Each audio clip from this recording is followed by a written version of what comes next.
हमनी के संस्कृति, हमनी के संस्कार सदा रहे हमनी के साथ। भारत के महान ग्रंथ और काव्य सब के संपूर्ण संकलन सब्सक्राइब करें तिलक।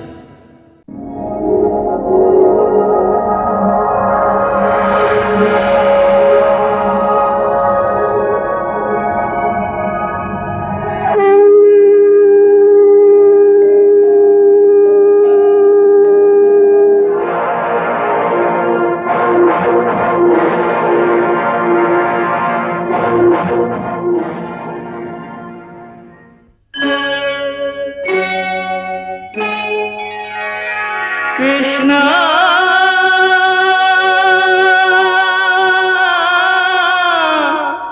कृष्णा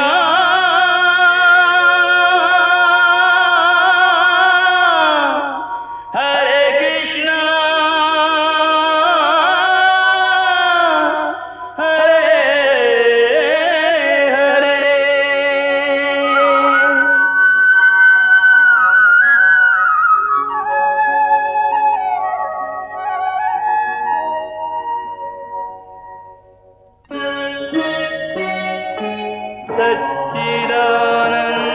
सच्चिदानन्दरूपाय विश्वोत्पत्त्यादिहेतवे तापत्रयविनाशाय श्रीकृष्णाय वयं नमः।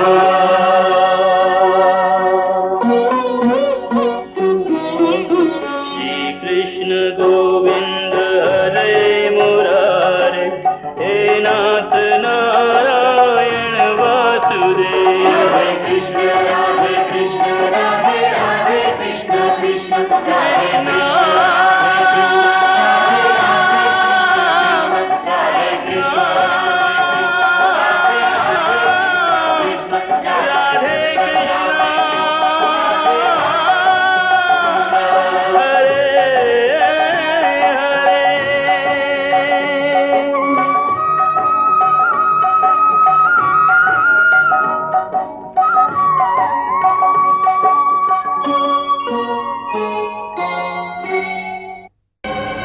हम अपन सेनापति के आन बान के देखत रही।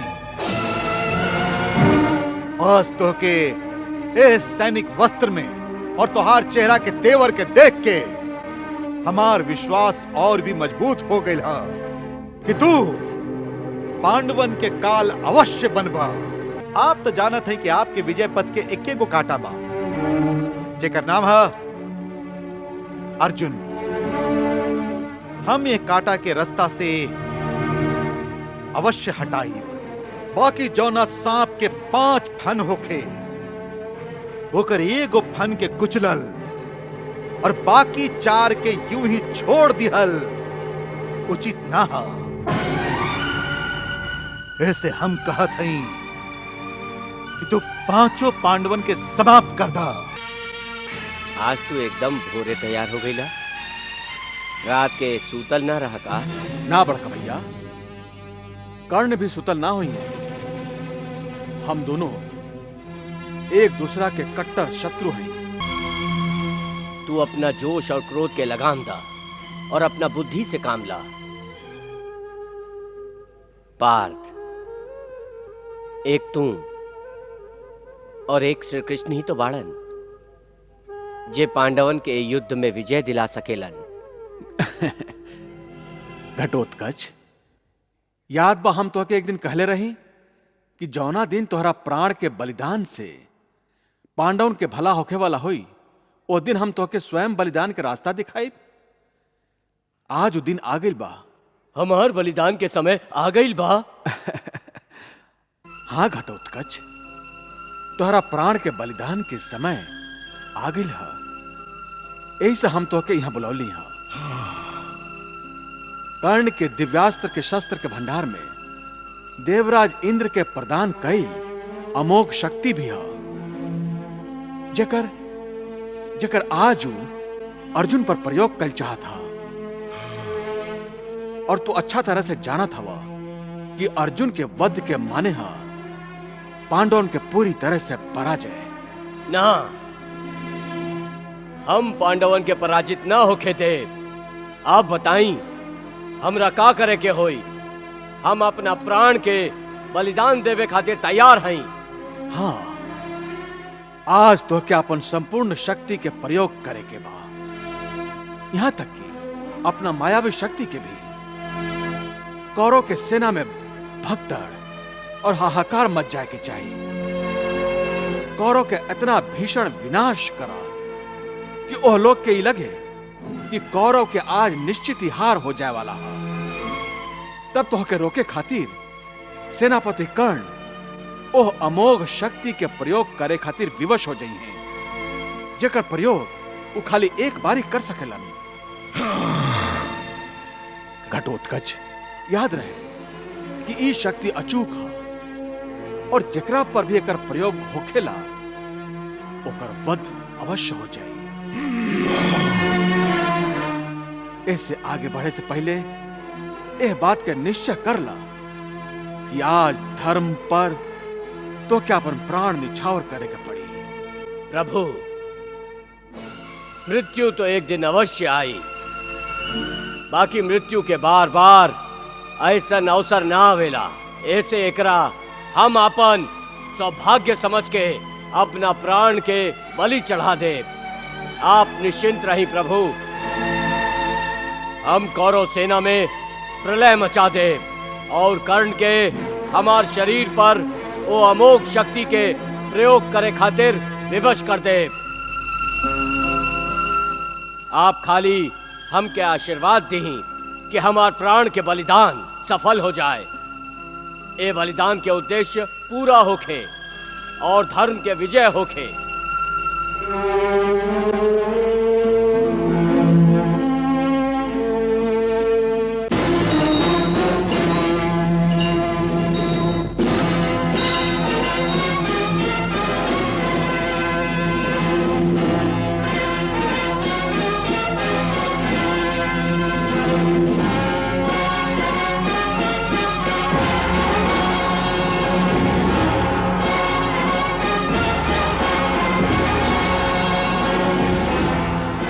अरे ईता 5 पतियन के पत्नी है।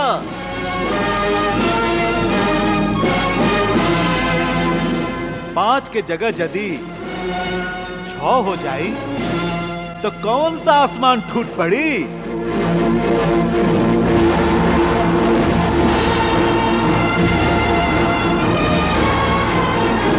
अरे ओ सूत पुत्र, अरे तनिक अपन मित्र से तो पूछा कि वो अधिरथ के पुत्र है या केहू और के?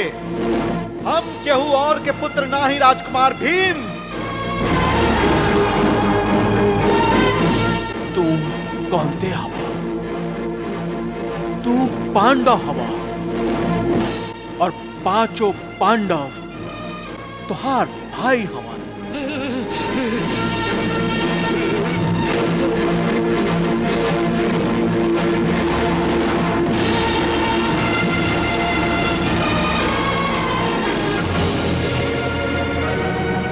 पार्थ, का सोच रहा हवा? केशव,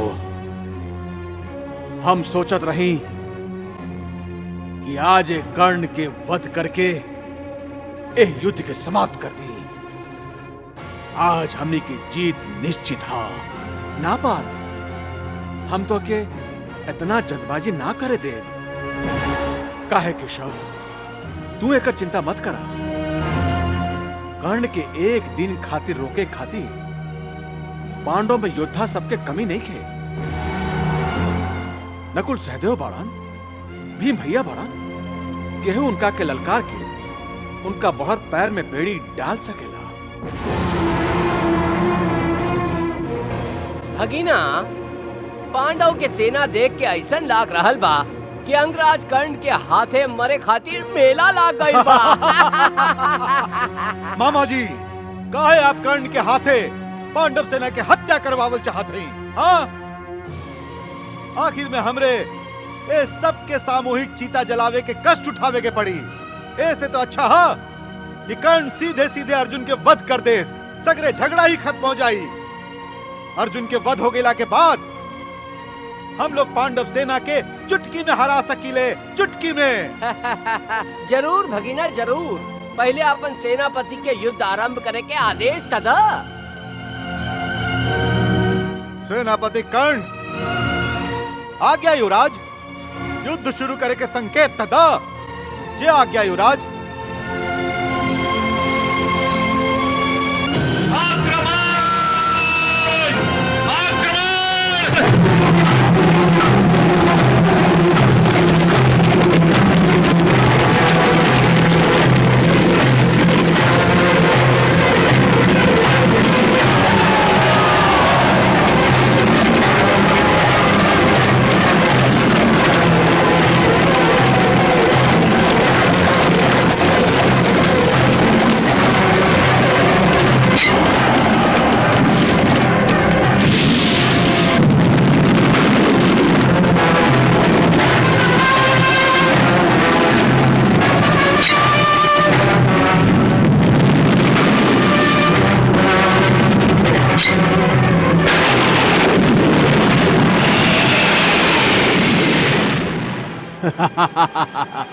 अब अंगराज कर्ण के केहू भी ना रोक सके, अर्जुन भी ना।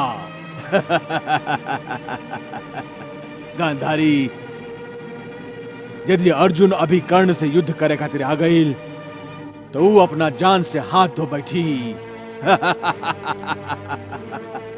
हमरा विचार से तो अर्जुन के अब अपना साथे युद्ध करे पर विवश करे खातिर ही अंगराज कर्ण ई भीषण संहार के चाल चल रहल बाड़न।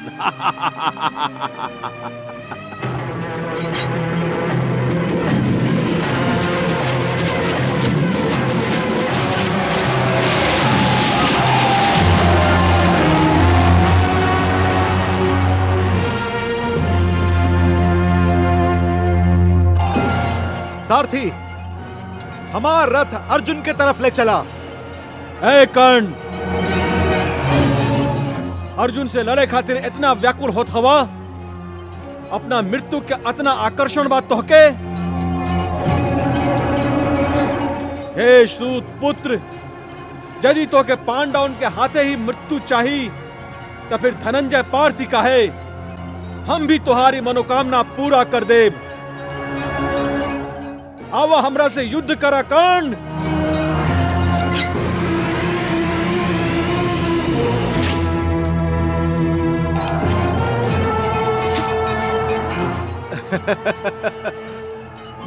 तोहार बाण से हमरा गुदगुदी हो रहल बा नकुल, हंसी आ रहल बा हमरा।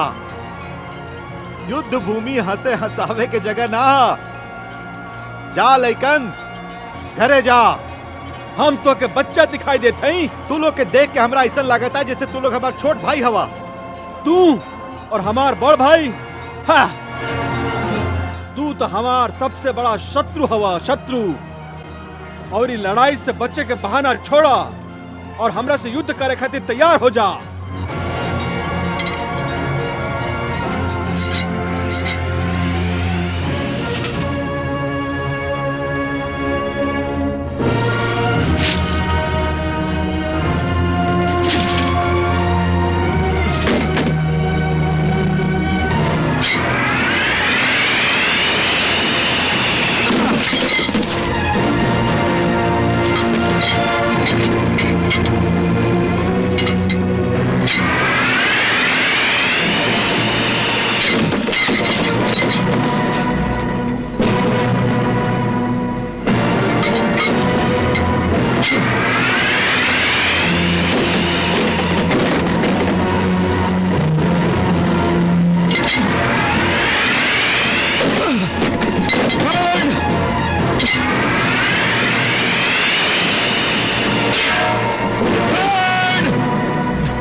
देख लेला आपन बड़ भाई के मुंह लागे के परिणाम।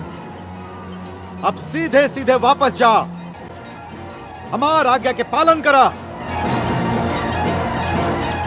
और जाके अपना आप के सर्वश्रेष्ठ धनुर्धर समझे वाला अर्जुन से कह दा कि कर्ण ओकरा से युद्ध करे खातिर बहुत उत्सुक है।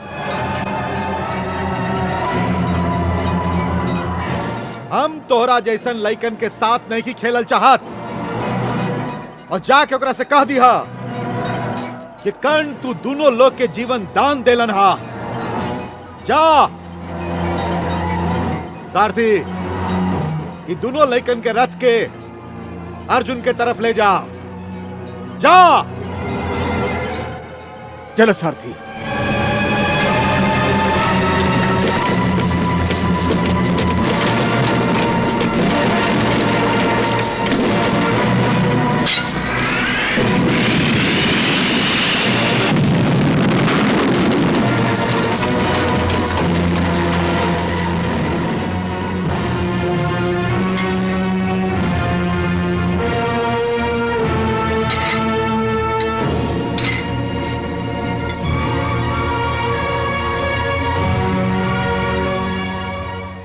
नकुल, सहदेव, ई का हो गइल बा तू लोगन के ई दशा का भाई बतावा। हम लोग कर्ण के ललकर ले रही, लेकिन वो हम लोग के परास्त कर दिलस। परास्त कर देले रहन त ए दशा में वापस आवे के बजाय उहे लड़त लड़त अपन प्राण त्याग देता। हम लोग वीर गति के प्राप्त भइल चाहत रही, लेकिन कर्ण हम लोग के वध करे के बजाय हम लोग के जीवन दान दे देलस। जीवन दान। युद्ध भूमि में भी दानवीर बन रहल बाऊ। पांडवन के अपमान करके आपन मान बढ़ावे के चेष्टा कर रहल बाऊ सूत पुत्र। हम लोगन के अपमान करत उ कहलस कि हम छोट लोगन के मुंह ना लागी, हम अर्जुन से युद्ध करब। और वो हमन से ऐसा व्यवहार करत रहे जैसे वो हम लोगन के बड़ भाई होखे। यदि वो भाई की तरह से व्यवहार करत रहन तो एकरा में बुरा माने के का बात है? ना, अब शत्रु के प्रति रिश्ता नाता के भावना हम लोग के बीच ना आवे के चाही। यदि वो हमरा से युद्ध कईल चाहत बा तो हम भी ओकरा से युद्ध करे खातिर व्याकुल हई। कर्ण के नाम सुनते हमार रग में खून के जगह लावा उबले लागेला। पार्थ, कर्ण के चाल के समझा। वो नकुल और सहदेव के अपमानित करके तो के जानबूझ के भड़कावे के प्रयास कर रहा हा, ताकि तू जोश में आके अपन सुध बुद्ध खो बैठा और ओकरा से टकराए के मूर्खता कर। और तू उहे करत हवा, जानबूझ के शत्रु के फैलावल जाल में जाके फंसे चाहत हवा। बाकी ये अपमान के उत्तर तो ओकरा के देवे ही के होई। अवश्य दिहल जाई। भीम भैया या कोई और ए अपमान के उत्तर कर्ण के अवश्य दिए।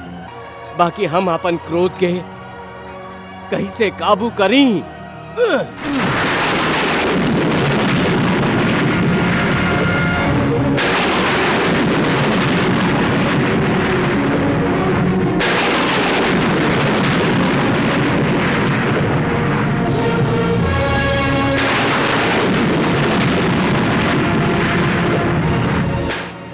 मामा जी, ए टंकार की आवाज सुनत हैं आप? हाँ भगिना, ईता अर्जुन के धनुष के विशेष टंकार है। मामा जी, आप ए टंकार के आवाज के मतलब जानत हैं? अर्जुन अपना मृत्यु के पुकार रहल बा। वो कर्ण से युद्ध लड़े आ रहल बा।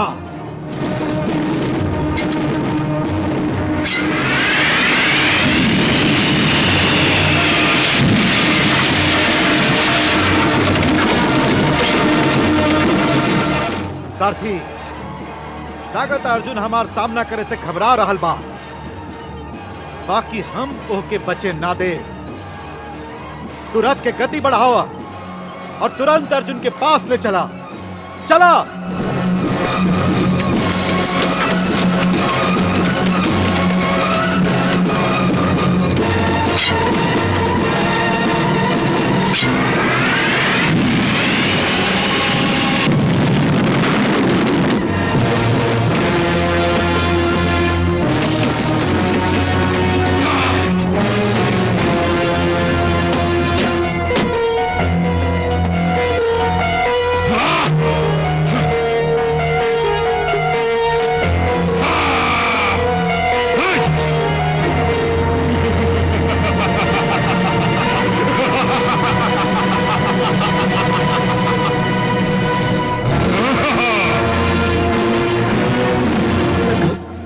घटोत्कच भगीना। घटोत्कच।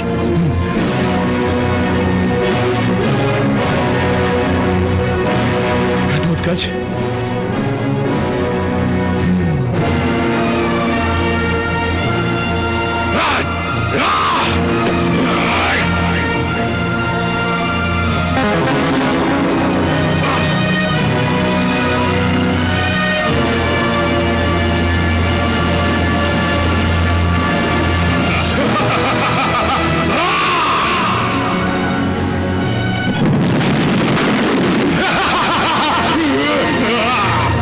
काकला, मायावी घटोत्कच अपना माया के प्रभाव से अंगराज कर्ण के रोक दे ले बा ना।